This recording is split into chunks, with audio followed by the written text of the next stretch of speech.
Hi friends, कैसे हैं आप सब। मैं हूं आपका होस्ट सुनील कुमार। तो आज हम सीखेंगे समूचे तथा उसके प्रकार। तो सबसे पहले देख लेंगे समूचे क्या होता है। तो वस्तुओं के सुपरिभाषित समूह को समूचे कहते हैं। इसका इंग्लिश होता है सेट।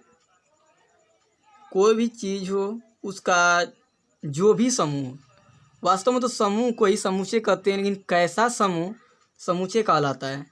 तो परिभाषा से समझ सकते हैं कि वस्तुओं के सुपरिभाषित समूह को समूचे कहते हैं। समूचे कितने प्रकार होते हैं? 5 प्रकार होते हैं।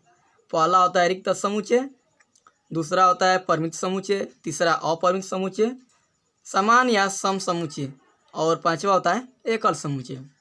तो एक एक करके सबके बारे में अध्ययन करेंगे। तो आइए सबसे पहले रिक्त समूचे जानते हैं किसे कहते हैं। तो जिस समूचे में कोई भी अवयव नहीं होता है रिक्त समूचे कहलाता है। इसे फाई से व्यक्त करते हैं तथा रिक्त समुच्चय परिमित समुच्चय होता है। अगर प्रश्न में दे दिया जाए कि अपरिमित और परिमित चुनिए और आपका जो समुच्चय है रिक्त समुच्चय है, तो आप कहेंगे इसमें कोई समुच्चय नहीं है, तो ये अपरिमित होगा। नहीं, आप ध्यान दीजिएगा कि रिक्त समुच्चय परिमित समुच्चय होता है। तो दूसरा है कि परिमित समुच्चय किसे कहते हैं। परिमित समुच्चय तो ऐसा समुच्चय जिसके अवयवों की संख्या गिना जा सके परिमित समुच्चय कहलाता है। तो इसके बाद हमारा आएगा अपरिमित समुच्चय। तो उसे देख लेते हैं। ऐसा समुच्चय जिसके अवयवों को गिना नहीं जा सकता, यानी कि गिना संभव नहीं होता है, और एक कह लीजिए कि इन्फिनिटी होता है उनका गिनना। तो ऐसे समुच्चय को अपरिमित समुच्चय कहते हैं। तो अब देखेंगे अगला सम समुच्चय। ऐसे दो समुच्चय कह रहा है सम समुच्चय, तो यानी इसमें तो क्लियर है कि दो समुच्चय होंगे। सम बोल रहा है ना, तो दो समुच्चय होंगे तभी तो सम समुच्चय कहेंगे या फिर नहीं कहे जाएंगे।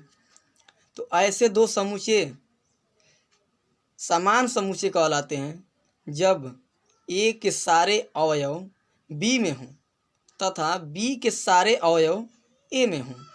तो ऐसे समुच्चय को हम सम समुच्चय या समान समुच्चय कहते हैं। आप इसके परिभाषा को समझ लीजिए और आगे अपना कार्य करते रहिएगा। तो लास्टवा हम लोग देखेंगे एकल समुच्चय। तो आइए उससे देख लेते हैं। जिस समुच्चय में एक ही अवयव हो समुच्चय कहलाता है।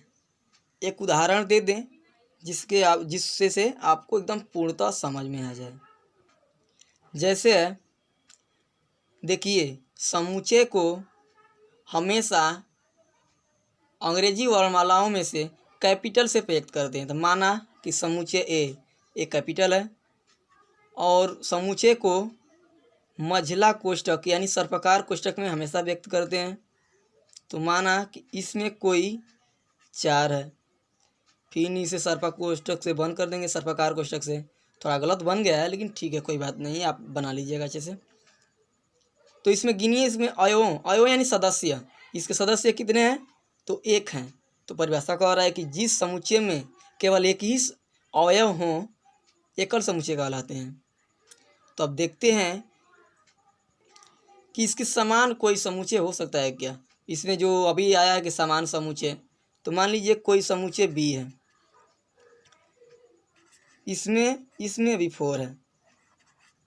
तो क्या कहेंगे, क्योंकि इसके सारे सदस्य इसमें हैं और इसके सारे सदस्य इसमें हैं, तो ये तो समान समुच्चय कहलाएंगे।